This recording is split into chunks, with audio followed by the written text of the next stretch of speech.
আর lecture শেষ করার আগে দুটো বিষয় বলে শেষ করছি, একটু মনোযোগ দিন। একটা হচ্ছে আমাদের যুবতী দিনী বোনদের জন্য, এখানে বোনরা আছেন না? আছেন কি না? দিনী বোনরা আছেন? একটা নসিহত দিনী বোনদের জন্য আমি একটা নসিহত করতে চাচ্ছি, একটা নসিহত। আমার এই একটা নসিহত একটু মন দিয়ে শুনুন প্রিয় দিনী বোন। রাসূলুল্লাহ সাল্লাল্লাহু আলাইহি ওয়াসাল্লাম আমাদের দিনী বোনদের জন্য জান্নাতে যাওয়ার একটা ফর্মুলা বলে দিয়েছেন। আমি কি বলবো সেটা? আচ্ছা, রাসূলুল্লাহ সাল্লাল্লাহু আলাইহি ওয়াসাল্লাম বলেছেন আমাদের দিনী বোনেরা, আমাদের মায়েরা, এই নারী জাতি মাত্র 4টা কাজ করলে জান্নাতের যে কোনো দরজা দিয়ে ইচ্ছা প্রবেশ করতে পারবে। খুশি হন নাই? কয়টা কাজ? মাত্র 4টা। এক, যদি আমাদের দিনী বোনেরা 5 ওয়াক্ত নামাজটা ওয়াক্ত মতো পড়ে, আল্লাহ পাক তৌফিক দান করুন, বলি আমিন।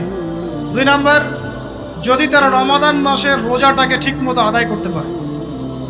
1 নাম্বার 5 ওয়াক্ত নামাজ ঠিকঠাক আদায় করা। 2 নাম্বার রমজান মাসে সাওম রাখা।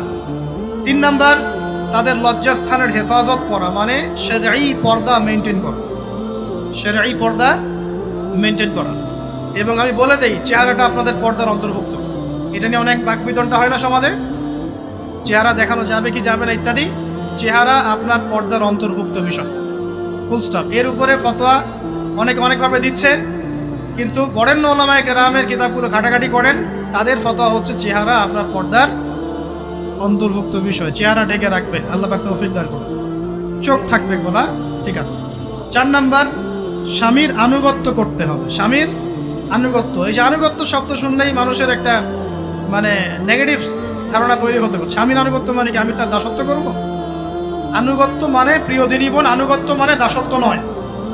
আনুগত্য মানে কোরআন সুন্নাহর যে বিধানগুলো আপনার স্বামী আপনাকে পালন করতে বলবে, আপনি সেগুলো করবেন, আপনি করতে বাধ্য।